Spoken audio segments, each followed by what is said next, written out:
Hello, everybody. There's no packs to open today, believe me. I looked for some, but today is all about letting you know about an opportunity before it slips away, and that is that you must go see Mobile Suit Gundam Hathaway, The Sorcery of Nymph Circe.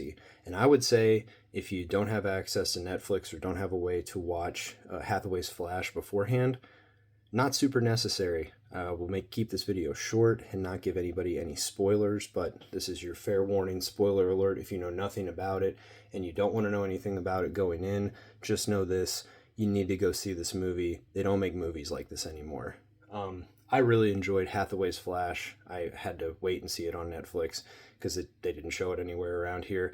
They're showing Sorcery of Nymph Circe here at my local theater, which is the only place showing it for 100 miles in any direction, and they are showing it as of Friday the 15th through Wednesday of this week. So less than a full week to even go see it, and it just came out on the 14th. I will say I went at 11 o'clock last night, and it was me and one other person in the theater, so there's probably a reason that it's a short, limited engagement. But if you're a Gundam fan or you just want to see a good movie that you are not going to see anywhere else this year, I would highly recommend it. Some quick other thoughts about it, and again, spoilers if you don't want to know anything about it. I would give the thing, honestly, in your perfect grade. I really love that these last few movies, the two that are out so far in the trilogy, I assume will be a trilogy, are really lyrical and expressive. You might be surprised to learn that these movies don't focus a whole lot on the mobile suit combat aspect of it. They're almost an afterthought. There's almost seems to be like almost a commentary going on about in the background about you like, what are you here to see this movie for, and the themes and the discussions that the characters have and the emotions that they're kind of writing and going through are really, really something else. Like, you really don't see stuff like that except in maybe independent or experimental film. And seeing it mashed up in this incredibly popular, long-running, property with a bunch of giant robots and anime characters is kind of the best of what Gundam has to offer, I think. It's really everything in one package, because when the fight scenes do happen, they are absolutely spectacular, but these movies don't really focus on the violent aspects of combat, which makes when they do show up even more violent and visceral and noticeable, which again, I think it's part of the tone, it's part of the message, it's part of what the story's going for, in my opinion.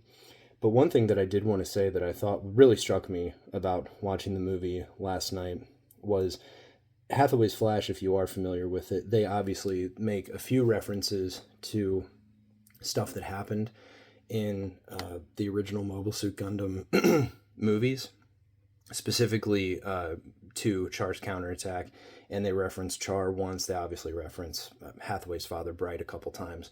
But this movie, it goes a little bit deeper into that and pulls some stuff in specifically from Char's counterattack in a way that is really, really cool, really useful. You would think that it would be easy enough for them to just recycle some footage, which I think maybe they did do that once or twice in Hathaway's Flash. It's been a while since I've seen it. I can't quite remember. But they definitely pulled some stuff in for this movie, but they didn't just pull it in. It's like they redid aspects of the film from different viewpoints, and they kind of matched the animation style, but kind of purposefully didn't, because of the way that it's being shown in the scope of the movie. And again, spoilers, it seems to be kind of Hathaway's like PTSD or his memories of what happened. And so the fact that the animation style is just a little off from the old school style, it works. It actually adds to it. And then it goes really off in an almost super manga comic book direction at one point, when it's very emotional near the end, and the tension is very high, and it work. I mean, it keeps you engaged the whole way through.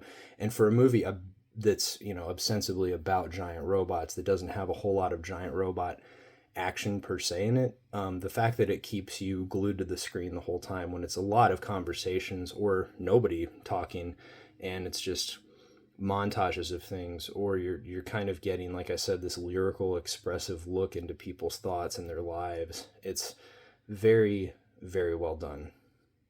The other thing that I really enjoyed about it, the score and the soundtrack are amazing. When the songs kick in, especially at the very end, it's awesome. I'm not going to spoil any of that. It just, it makes you feel like you just saw this huge movie, even though it was mostly this kind of quiet, again, very expressive, character driven thing.